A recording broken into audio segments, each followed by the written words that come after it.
Hey, bonjour, bonsoir, buenos dias, buenas noches. Welcome back to my channel, everyone. So today we're going to be talking about Power Book 2 Ghost 304, episode 304, aka episode 4. All right, so let's go right into it. Definitely make sure if you're not yet part of the family that you subscribe, share this video, all that good stuff, so we can keep it on and popping and get these views up for this particular segment. I'm trying to keep it going, y'all, but I need to see y'all watching as well, because you know it's a collaboration with you and me.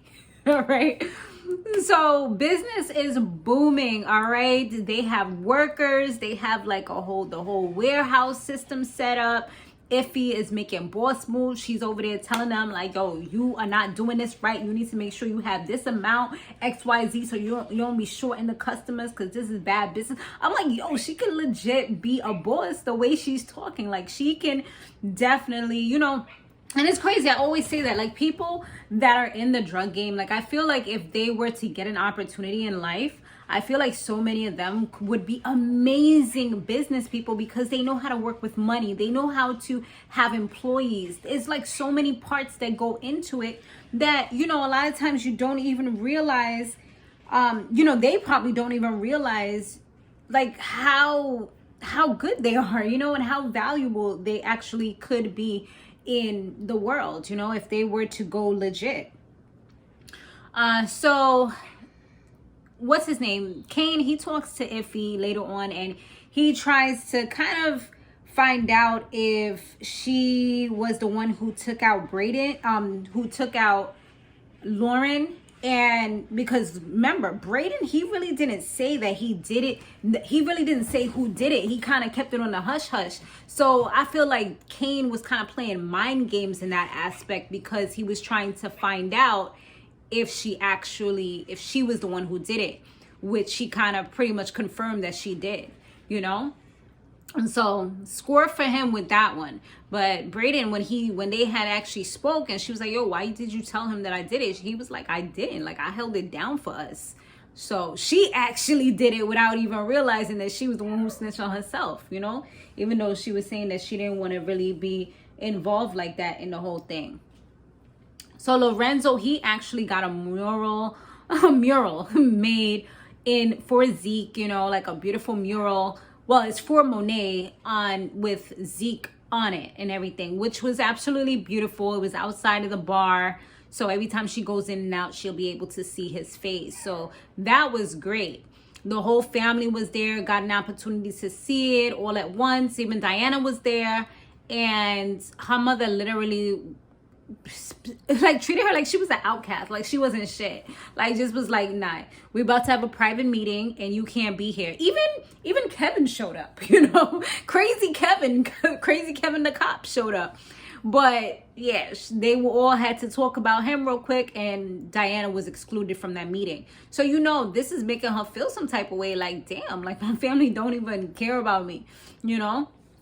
But it's crazy because later on in the episode, her mother changed her tune because she wanted her help with Kevin. So therefore, she started like apologizing, you know, singing a different tune and just pretty much being fake so that she would be able to get Diana to help her.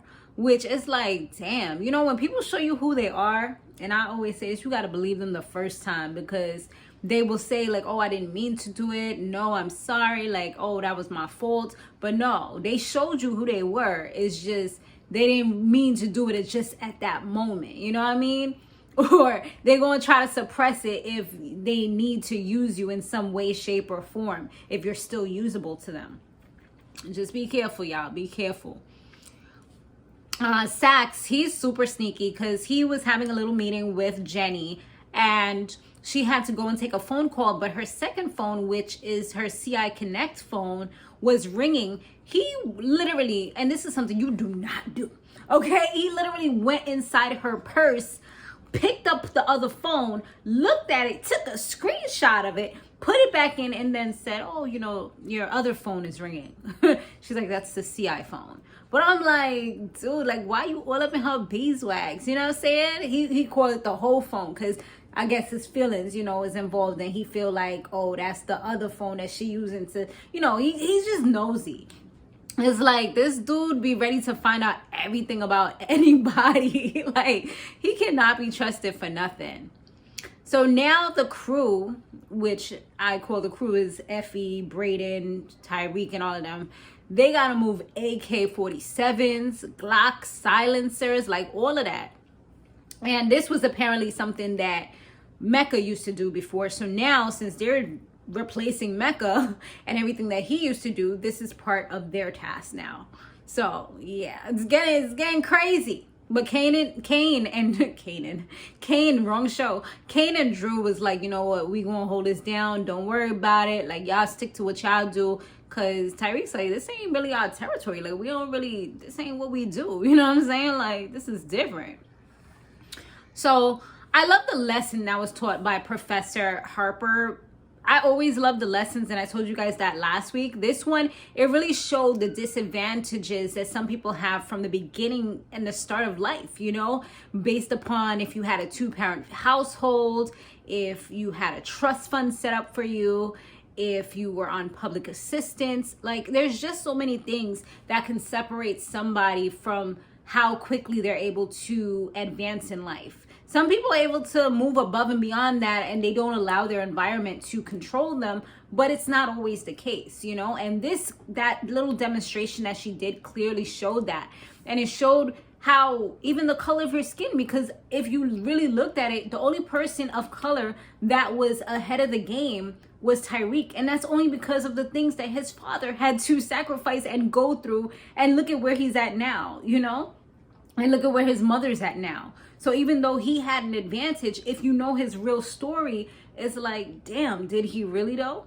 And like one of the white people has said, the white boy, I forgot what his name was, Terrence or something. Oh, no, that wasn't his name. I forgot what they said his name was. But anyways, like he had said, like, oh, why should we be blamed or punished because our parents were good people or something, or did good things for us, or something along those lines. I think he said because they're good people. And the other girl was like, just because they did these things doesn't mean that they were good people. Exhibit A is Tariq's family. I mean, they set him up for the future, yes, but they had a lot of effed up things going on in order to get to where they were. And unfortunately, it showed how far Effie was back. Like, she was back farther than anyone. And it just let him really see what she was saying on how not everybody has the advantages that you had. Like, that was something that she literally said, like one of the last 2 episodes. So I like how they demonstrated that, because I like things that make me think and, you know, stuff like that. So yeah, I be feeling like I'm in class, y'all. I be ready to learn. I be like, yes, like I love, you know, I be sitting here like, so yeah, and some people just have to work twice as hard in order to get ahead of the game, you know, or even get in the game, I should say. Not even get ahead of the game, get in the game, to actually meet other people where they're already at. Is like you have to work twice as hard to try to get up to that level. It's crazy, y'all, but I liked how they showed that. Anyway, so people show their stripes. Even if they camouflage, they will show them when shit gets hot, okay? It will start, all the camouflage will start melting away and you will start seeing them stripes, honey. And that's exactly what happened with this dude that hired Tariq to be an intern. All of a sudden, you saw his ugly showing because he was tight that he didn't get to deal with EJ, whatever, with the black millionaire, multimillionaire. And he want to blame Tariq because he didn't see all the things that he was saying wrong as a white man speaking to a black man and saying, oh, you could be the black Elon Musk and things. It's like, what? Like, why do you have to say the black this and black that? Like, why couldn't I be the next, you know? And he's like, oh, well, you know, but it makes it all that much because of you, people like you. Like, whoa, you are saying all the wrong things, brother. You are saying all the wrong things. And yeah, and he after he left, he asked Tariq for a little bit of insight. Once Tariq schooled him, he's like, where was all of this insight before the meeting, buddy? He's like, I'm just an intern. You know, at the end of the day, that's not his job. Like, you just had him there as a prop to show that we have some token black people up in this firm. Like, we have black people here. We're not all about our whiteness, okay? We have diversity.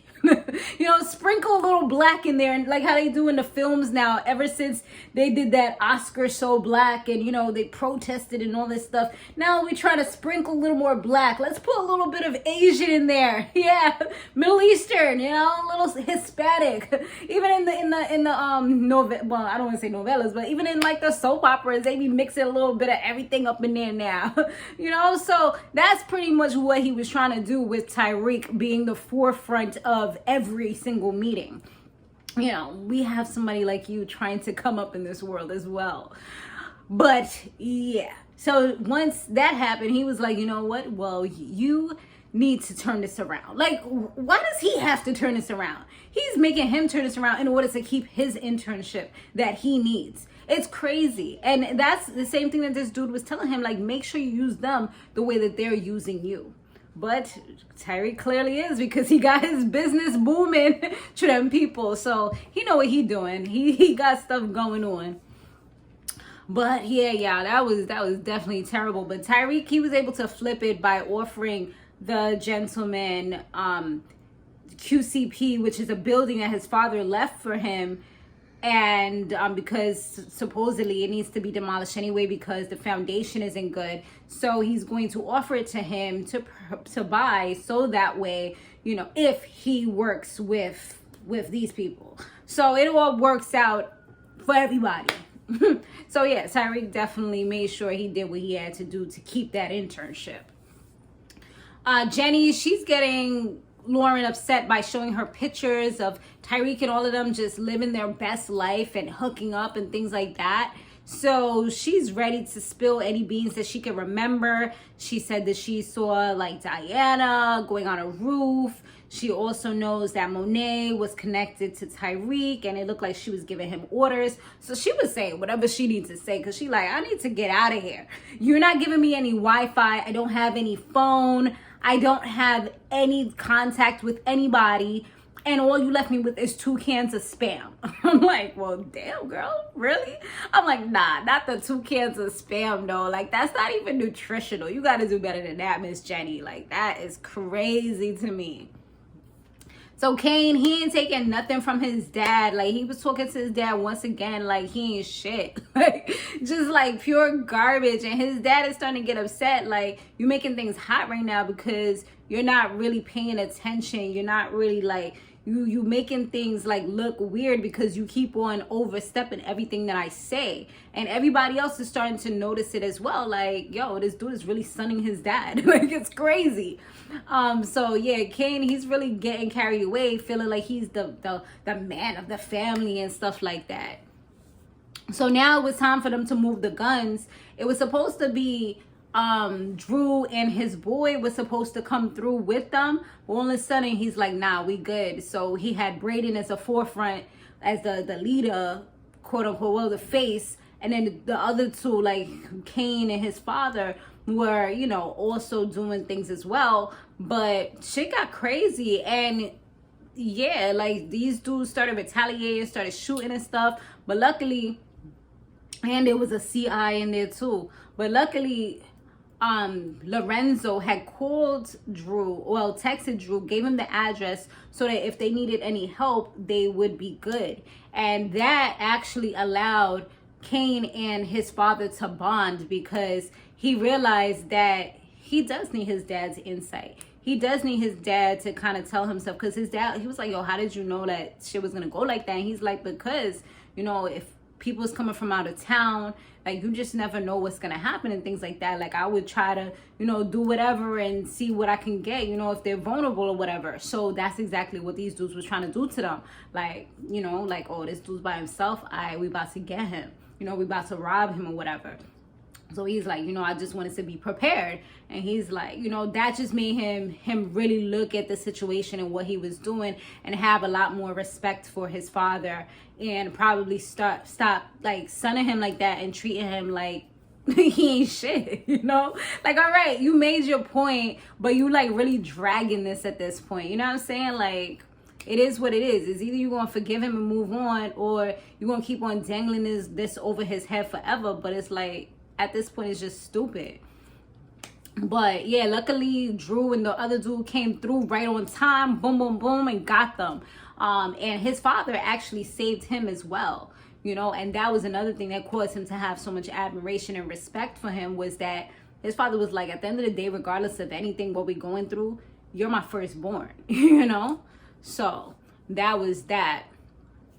Diana, she did what her mother asked her to do, which is speak to Kevin, and she told him that she knows where Monique keeps the books in the house or whatever, and she gave him the key so he could come through and he can get whatever he needs to get. And I was like really starting to think, like, damn, is she really betraying her family? Like, what's going on? Because she made it seem so like realistic, so like she was being honest. She's like, you know what, I just realized, like, somebody needs to be cut out of this family, and it's not going to be me. It needs to be Monet, because she's the cancer of this family, you know? And I'm just like, well, hot diggity damn. Okay.